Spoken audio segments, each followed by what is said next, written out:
lanchonetes é maior no Parque da Cidade, onde são, em média, 1.900 viagens por mês. 7h45, Márcia Zaru chegando para você. Jornal Nova Brasil Brasília. Nossa cidade, com Márcia Zaru. Márcia Zaru, bom dia, bem-vinda. Bom dia, Ariane, bom dia, Diego. Bom dia ao nosso ouvinte da Nova Brasil Brasília. Márcia, há cerca de um mês, mais ou menos, você trouxe aqui na nossa coluna a notícia da troca das poltronas do Cine Brasília e contou um pouco mais sobre a história do designer Sérgio Rodrigues, que desenhou as originais do cinema ainda na década de 70. E aí, na última semana, o instituto que leva o nome dele fez algumas ações em Brasília. Quero entender tudo com você. Pois é, a gente falou tanto de Sérgio Rodrigues aqui e a semana passada o Instituto Sérgio Rodrigues marcou presença em Brasília com duas ações, uma palestra na UNB e a reedição de uma das poltronas famosas do designer. Esse designer que é uma marca, uma grife, né, no mundo inteiro, reconhecido no mundo inteiro.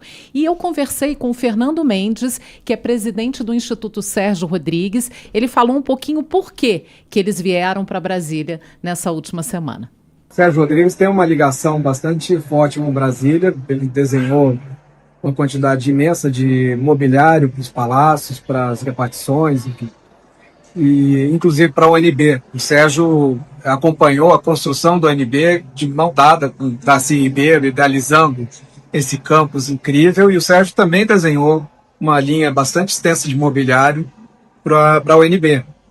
E, bom, daqui a 2 anos a gente celebra o centenário de nascimento de Sérgio e a gente está fazendo diversas ações para construir uma narrativa e expor também a importância e a extensão da obra do Sérgio, que vai da arquitetura ao design, mas também o Sérgio foi uma pessoa que se preocupou em falar de uma cultura brasileira através da obra dele na criação de mobiliário. Isso é lindo, né? Falar da cultura brasileira, usando a mobília para falar da cultura brasileira, né? Uma coisa muito especial. Então já é a preparação, respondendo a sua pergunta, já é a preparação para essa comemoração do centenário de Sérgio Rodrigues. E aí Brasília está inserida nesse contexto. Eu até perguntei ao presidente do Instituto como é que eles estão mantendo essa memória do designer viva nas novas gerações. E ele falou que a palestra na UNB foi muito nesse intuito, e que eles fazem palestras em escolas, universidades, etc. E houve também a reedição, foi a palestra na UNB e a reedição de uma poltrona muito famosa, que é a poltrona Arcos, que era do Itamaraty. Eu passei nessa reedição, tem algumas imagens de como é essa poltrona, como foi o restauro dessa poltrona e a reedição dela. E a novidade é que esse mobiliário restrito aos palácios chega agora ao consumidor comum. A poltrona Arcos nunca foi um produto de comércio, foi uma peça feita especialmente para o Itamaraty, que é conhecido também como Palácio dos Arcos, né? E agora ganha essa reedição para o comércio também. Então as pessoas vão poder comprar a poltrona Arcos. Eu não tenho ideia de qual é o valor, né? Deve ser para a gente, não deve ser palatável. Ô, Márcia, começou a sua coluna, eu já dei um Google aqui em Sérgio Rodrigues, estava vendo preços e tipos de poltronas, é um pouquinho acima da média, mas... É salgado, mas é porque são objetos que são impregnados de história e significado, né? São obras de arte.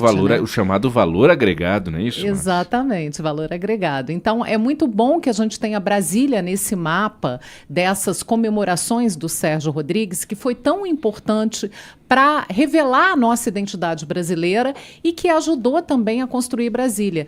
Porque Brasília tem uma característica muito interessante, que é a seguinte: não é só o prédio, ou só o móvel, ou só o jardim, é tudo integrado, tudo era pensado de uma maneira integrada. Tanto que a gente vê a obra do Atos Bulcão, que complementava a arquitetura do Niemeyer, né? A gente sempre dá o exemplo aqui do Teatro Nacional, né? O que seria essa pirâmide sem o ápice se não tivesse aqueles relevos do Atos Bulcão na fachada, né? Seria outra coisa completamente diferente. Então, Sim. tem essa integração de todas essas artes. E aí, eu descobri uma coisa muito interessante. O professor Fred Hudson, do IFB, Instituto Federal de Brasília, me procurou pelo Instagram para dizer que eles têm em Brasília um núcleo de restauro de mobiliário modernista. Olha que coisa mais interessante. Olha aí, que legal, hein? Ele é coordenador desse núcleo e professor do curso de Restauro de Mobiliário Moderno no campus de Samambaia, do IFB. Já são mais de 150 pessoas formadas nesse tipo específico de restauro e mais de uma centena de peças restauradas. O professor Fred Hudson explicou que o núcleo nasceu em 2016 a partir de uma necessidade para o curso de móveis. Então, é muito interessante, né? Eles sentiram essa necessidade, o IFB precisava de conteúdo para aula de manutenção de mobiliário e, por outro lado, o mobiliário modernista das instituições federais precisava de atenção, pesquisa e conservação. Eles já participaram do restauro de móveis na Presidência da República, Ministério das Relações Exteriores, Ministério do Meio Ambiente, UNB e TCU, entre outros. E foi esse núcleo de restauro de mobiliário modernista que recuperou 2 poltronas de Sérgio Rodrigues do Cine Brasília, que hoje fazem parte do acervo do Museu de Arte de Brasília. Que bacana. Como é que é o nome do professor que te procurou, Fred Márcia? Hudson. Ele grande abraço para você, Fred. Me procurou pelo Instagram, já sabendo da coluna, né? Então, como a gente fala aqui muito da arquitetura, do urbanismo, do modernismo, ele me procurou e falou, olha, a gente tem um núcleo aqui de restauração de móveis modernistas. Eu achei tão específico. Muito legal. E tão bacana, tão curioso, eu não sabia dessa informação. E achei muito legal também porque as pessoas podem, o IFB é gratuito, então as pessoas podem participar de cursos e oficinas. Tem o portal que eu queria deixar aqui para quem estiver ouvindo, quem estiver interessado, é ifb.edu.br, ifb.edu.br. Então, ali tem todas as informações, como participar, etc. E é muito bacana porque a gente também reclama muito da falta de mão de obra qualificada. E isso é uma qualificação de uma mão de obra muito específica e que tem tudo a ver com Brasília. Sensacional, Márcia Zarur, como sempre com a gente aqui às segundas-feiras, ouvinte na coluna Nossa Cidade. Márcia, obrigada por hoje e até semana que vem. Eu que agradeço, uma ótima semana para todo mundo, mesmo que ela seja difícil, que seja maravilhosa. Jornal Nova Brasil. E o tempo? Previsão do tempo para você que nos acompanha, pode chover.